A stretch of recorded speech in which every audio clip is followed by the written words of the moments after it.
Hello and welcome to this starter guide on Stalcraft X. If you are looking at this game that's getting a bit of popularity and wondering what the heck it is and how to get into it, this video is for you. I'm going to kind of show you everything you need to know to get up and running as quickly as possible. Let's get into it. First off, you would make yourself a character, just give yourself a name, and click log into game and you're up and running. Roger. Roger. Are you alive? That's great. Come on, get up now. I'll try to add as much context during the tutorial as possible, but there probably won't be a ton to add. I might skip a few things here and there. The mission will be starting soon. We need to get out of here quick if we want to survive. You're going to notice that you can't sprint or jump at the beginning. Don't worry, that's not the whole game. It's just part of the tutorial. Just keep moving forward. It will be a waste of time. I'm going to grab this with F, and we're going to press C to use it. We can press space to jump, and there is mantling. So you can mantle on top of things. I was trying to grab onto stuff over there to show you, but it didn't really work. Press tab on these guys. One to take out our gun, and right click to aim. R to reload. You can actually press and hold R to choose different types of ammo if possible. But in this case, we just have the one. Run over here. When we look at the clips, we can drag things in, we can shift click, and we actually can press X or click here to bring everything over. So there we go. Press E to open up our inventory. Same thing, if we shift click, it will switch into the slot that's prepared for it, like this. Or if we drag, we can see that it's highlighted where it needs to go. We can drop it there. We can move things around for inventory management purposes, whatever. We've got our bullets here, we've got a med pack, and we've got a gun. We can also drop the gun if we right click and click drop. In this case it doesn't have an option, probably because this was, well, it's a bound item, whatever. But for other items in game you can opt and drop them by right clicking and going to drop.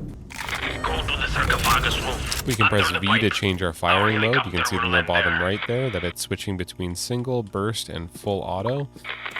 Down in the bottom right we can also see how many total ammo, like how much total ammo you have for that weapon on the right hand side, or sorry, the left hand side, and on the right we can see if we are fully loaded or not, where it says 30 of 30. And here you can kind of jump across like this. This is mantling. We're actually holding on to the side here. No problem, you gotta drop down. When we go to shoot, just give yourself a little pull down on the gun. Most guns are gonna be pretty good like that in this game. And you also don't need to right click, you can just hip fire, like this. Don't hesitate to search the corpse. When we take a look at these bodies by pressing F, we'll see that each of them have a gun that we can pick up. This is not typical in the actual game, but in the tutorial, it's just to kind of check out different guns and kind of see what's available. If we shift right click, we can look and see what all could go onto this weapon. In this case, it's got something on the barrel, it's got a mount, it's got a sight. But we can shift left click to take it. We can press E and shift left click to swap it in. You can see that this one uses 9mm, which we do have available to us, so we can use this super sweet submachine gun.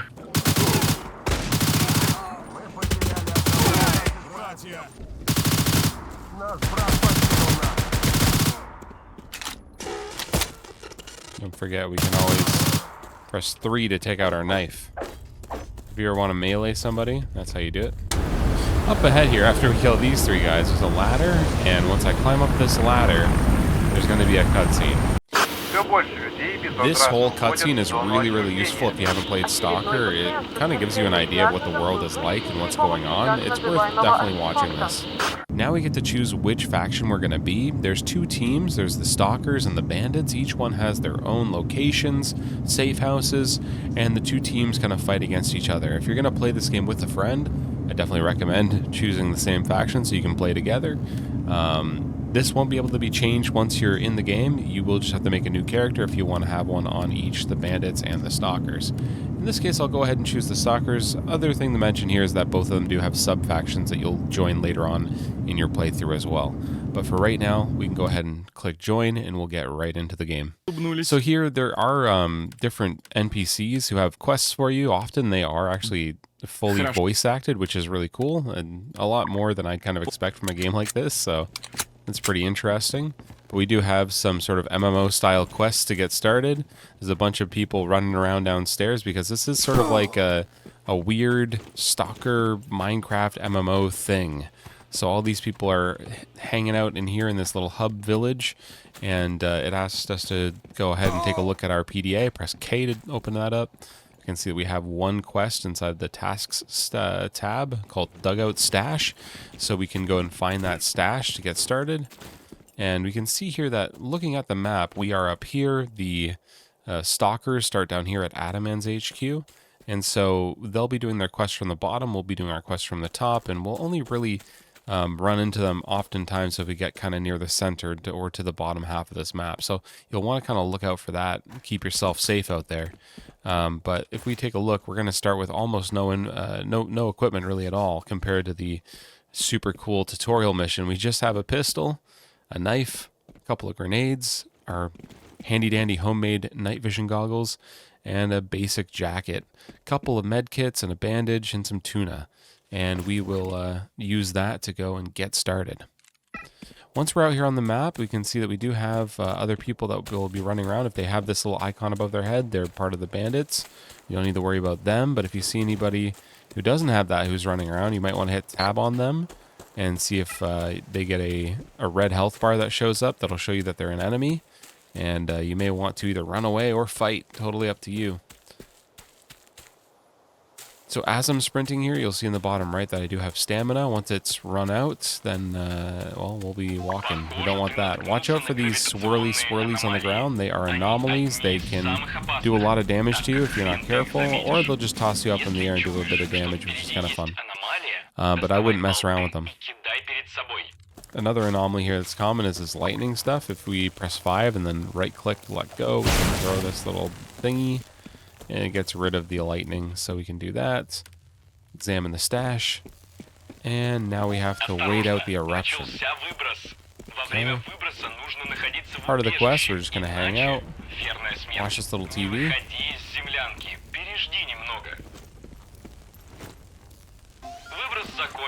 Okay, it's over. So what we want to do now is, again, we need to throw this. We have to turn off the lightning, grab that artifact, and run. Oh no, it took us too long to pick up the artifact and we're dead. So when we die in the world, anything that we had on us that was bound to us, like these items, we actually keep. So we're not going to lose all of our stuff like we would in a more hardcore game. But we do lose, you know, some things like the equipment or the any sort of like ammo. If we got materials while we were out and we were like looting new things, we would lose all of that. In this case, it actually worked out really nice for us because we grabbed the artifact already, and now we're back in the place where we need to go show it off. So we can go back to our quest giver, Lyndon, and you know, feel free to read through these quests. They're pretty interesting sometimes, but for right now, I'm just gonna go ahead and skip through it. Oh yes, we need to go and look at this. This shows us the hideout, the level of the hideout, and all the different services that we have here. Now that we've seen that, we need to go and talk to the scientist. This is sort of just showing us all the different services that we have available. Scientist will be able to analyze any of our artifacts. So right now we have this one that we can use. We shift click to put it in, research it, shift click, take it back. Now it's telling us that we can sell this at Fence. A lot of the sort of random items that you pick up, you can sell at Fence. So you can go to the Fence here and we can shift click to sell this, and it will give us 1,400 rubles. Let's go ahead with that, our first little bit of cash. Now it's telling us to go to the weapons merchant, but you can tell the weapons merchant is always very, very popular because this is one of the main things you grind for in the game, is to get better and better weapons. So if we go in here and we shove ourselves in to talk to Varvara, we can go through his chat here. And you can see here we actually have what's called a barter tree, which is kind of crazy, but for any of the different kind of guns in the game, like if we look at the assault rifles, we can get the AKS-74U or the M16A1. The first one we can purchase either with 940 rubles or with no rubles, but with a quest item, an IOU from Lyndon. Then we can actually, if we get level 4 at Boathouse, so just as this is Boathouse that we're at right now, we can actually get a AKS-74U for that. Oh, sorry, we can get an AKS-74, by trading in the 74U that we previously had and a couple of items that we can get out in the world. And this sort of progression continues through different safe houses that we can make our way to, like Photon 2 and the bar and different places throughout the world. And that's how you kind of continue getting better and better guns up into some of these more advanced weapons. So pretty interesting way of doing things here. And the other thing too is we can look at stats of these guns, stuff like that, but we can also look and see, like, there's submachine guns, machine guns. There's even things like muzzles, and even backpacks. There's lots of different options here. And just a quick note, right away, looking at this level, this is the level that you are of reputation with this area. So Boathouse is the first area. That will take up all of this, the swamps area here.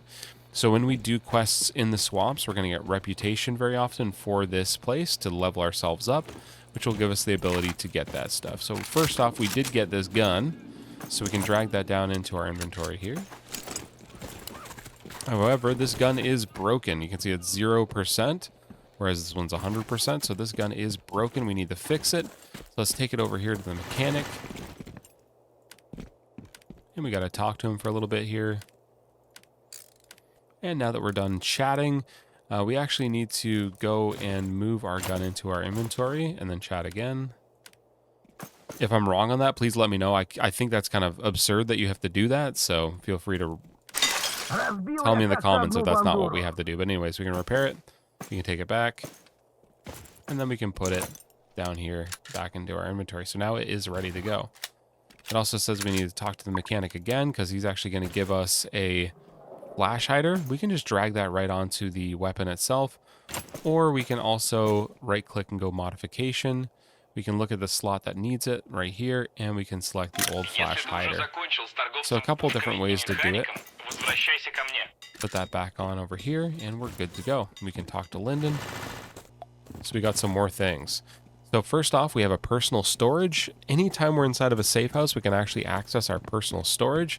If we click on that, we'll find that we have a pretty huge tab here on the left-hand side of different materials that we start out with right now. So we have some grenade cases, some medkit cases, and a bunch of bullet bags, let's call them. Bullet cases means something else. But anyways, if we want to grab some backup ammo, one of these bags is a really good way to do it, because if we take this bag out, this is actually 100, actually it's just a bunch. It's 5 times. If we shift right click, you see we'll use it and we'll take out 100. Okay, so it's 500 bullets inside here. However, it is bound, so if we die, we'll keep this bag, but we won't keep these rounds. So we only want to bring out as many rounds as we kind of like need at the time. So yeah, pretty sweet. And we could do the same thing with like grenade cases or med bags. We can shift right click and that will put them in our inventory. You can see that happening there. So let's put these back for now. All good. This is what we're going to take out with us on our way out of the safe area, the safe zone. Talk to Saint. Oh, we got to go back upstairs for that. Oh, bun.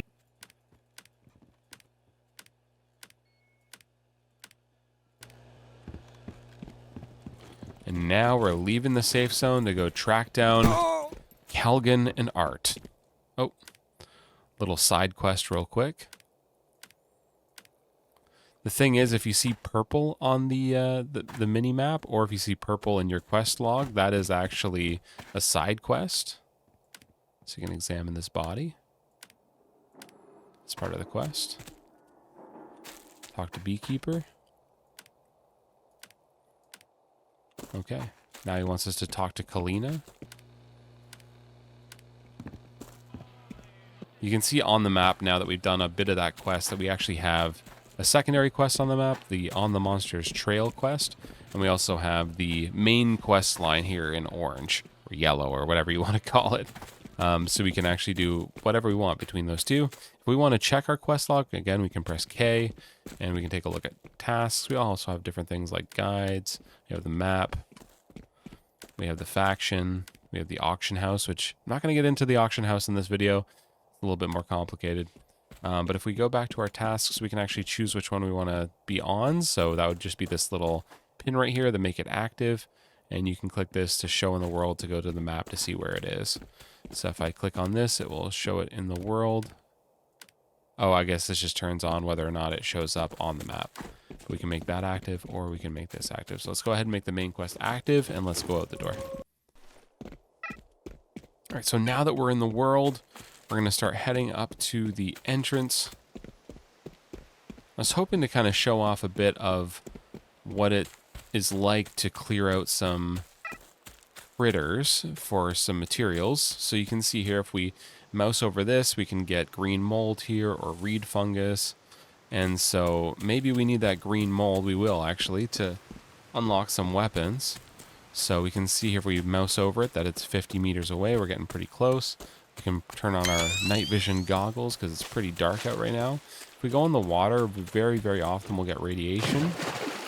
This one we don't. This is fresh water, but just look out for that. Make sure above your health bar you don't start getting a ton of radiation because it will mess you up pretty darn quick. So there's supposed to be a boar den here. And sometimes this happens, or you go to the area and the animals have actually kind of wandered away. So, you know, if that happens, you can kind of move around the area a little bit. Sometimes you'll run into them, and if they aggro you, then you can take out all those enemies pretty quickly. But in this case, I'm going to give up on it a little bit because just not sure where they are. What about these ones? It's a mutt den up here, apparently. Oh yeah, here they are. So for these guys, we can just kind of run away a little bit. Because they will hurt you.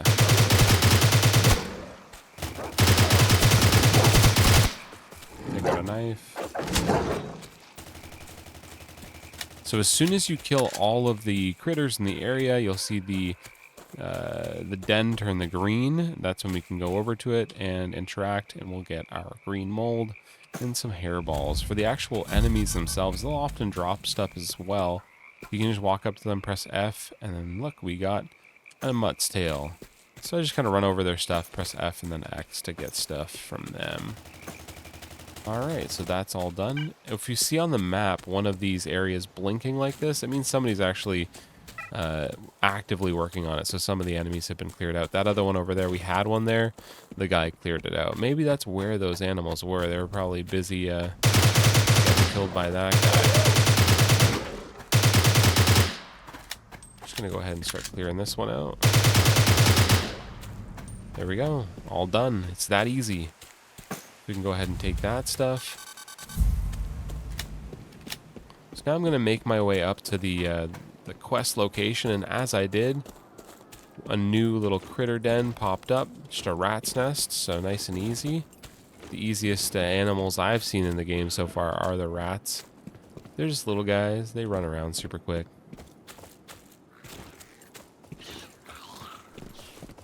These ones, you can kind of just cut them up with your knife.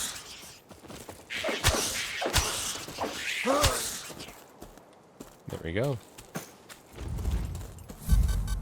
Sometimes these will drop stuff as well.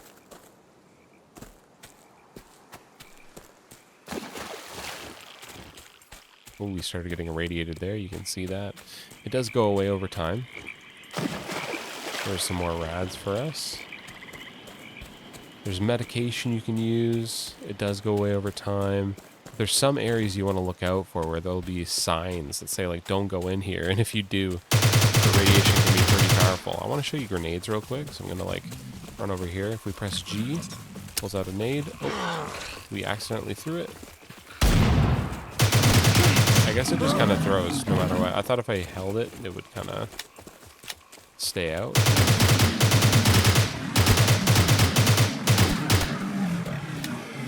All the boars down. We can take this, check them for stuff, and all the while we're getting reputation for our boathouse, getting crafting materials. But the more and more crafting materials we hold, first off, taking a look at the bottom here, we do have a carry weight. We don't want to go over this or we'll slow down and then not be able to move at all. The other thing too is the more stuff that we're holding, the more stuff we can lose if we were to get killed right now in PvP. You can see, let's see here, actually let's grab these. If you see these bloodstains on the ground, it means that something died there and it left some things, so just free loot. Might as well pick them up. I was just going to say that looking at these, anything without the icon is what you're going to lose. So where we have this one showing that it's a bound item, it is dropped upon death. This one with the locked icon is bound. I think we're going to keep this one. Yeah, we're going to keep this one. We're going to lose these ones though.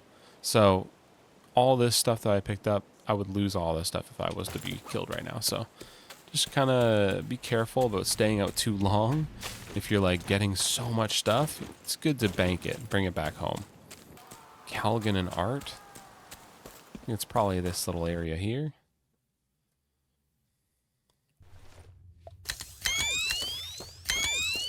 There's Callaghan. He's crazy. He actually almost killed me. That is crazy. So we found Art. Art has been killed. Actually, no. This was Art. Callaghan has been killed. No, I guess they've both been killed now because I helped. I did the thing. Alright, we're back in home base. Okay, we got some money. We got some parts. We're almost leveled up at the boathouse. If I take a look at Varvara, let's see here. For this bag, we would need level 3. We can go to assault rifles and we can pick up the AKS-74U just by trading for it. We don't have the IOU letter, so we'll just grab that by itself. Clicking buy, and we actually got a shotgun, a sawed-off shotgun from that last quest. And something I'd recommend right at the beginning of the game once we get this is we can go in here and I would put this AKS down here on the first slot, but I'd also move this sawed-off shotgun right here to the secondary because it lets us do that. Then all we need to do is make sure that we have the right ammo for both of these weapons. So we can go to personal storage and put these ones away. We can keep these shotgun shells out. We can take all these extra bits from our critters that we killed over here to fence, and we can sell those with shift left click. I would be careful not to sell things like green mold that you need to upgrade with. And you might be asking yourself like, well, how will I know? If we try to sell everything right now, it's actually going to warn us. It's going to say confirm sale of these items, green mold.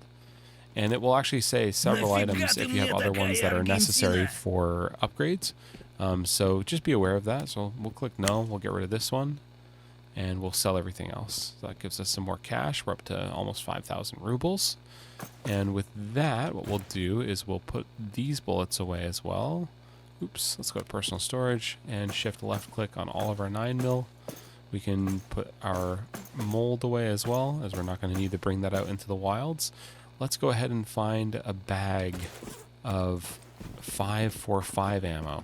And how do we know it's 545? Well, bottom right we can see it says 545, but if we actually open up in here, we can also see that it's 545 right here. So we know what kind of ammo we need. If we go to our dealer who sells all of our supplies, talk to him for a minute, and he sells bags of ammo, but he also sells single ammo, so I can buy 545 in packages of 30, but I'll lose all of them that way. Or even better, I can grab these pouches, shift left click, grab 4 of those for 1,200 in total, buy. And then of course I don't want to bring out all those with me, that's actually quite heavy. So with personal storage, put 3 of those away. Grab a couple of these out right now, it's 120 rounds. Bring one of these out, we got 40 rounds, now we're good to go. Now the only other thing that would be nice is instead of iron sights, if we could put a scope on this. So let's see what we can do at the weapons trader. Let's go here and let's check out the sights category. And we're gonna want to get this kilometer sight. The reason why that we don't want this micro one is if we click the little question mark, it'll actually show us all the weapons that this can be used on. And since I don't see the AK-74U here, that won't work. But on this one, if we click on it, first one here is AKS-74U, which is the weapon we're looking for. So this will go right on it. So let's go ahead and get level 2.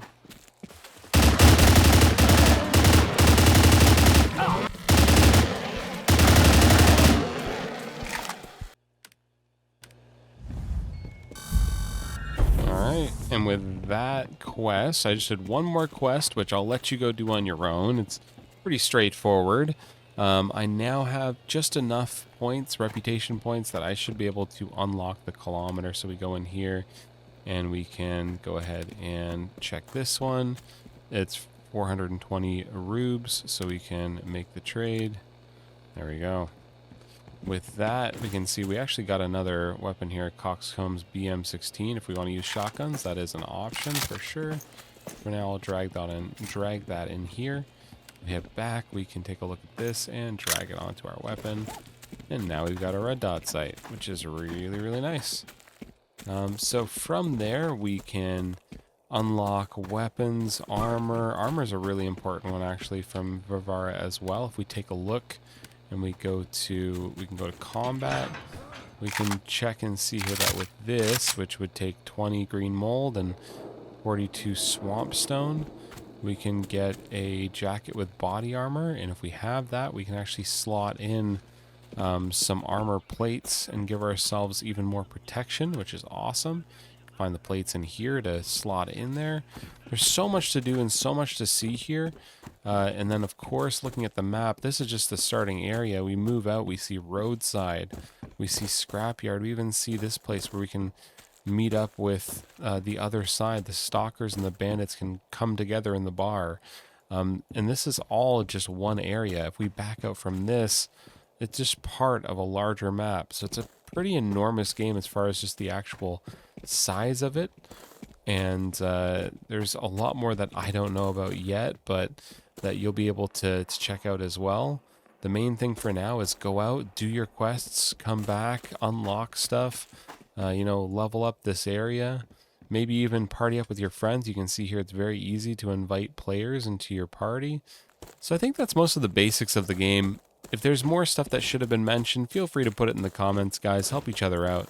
This was Graybeard. I'm having a blast in this game. I hope you do too. We'll see you guys in here. Bye-bye.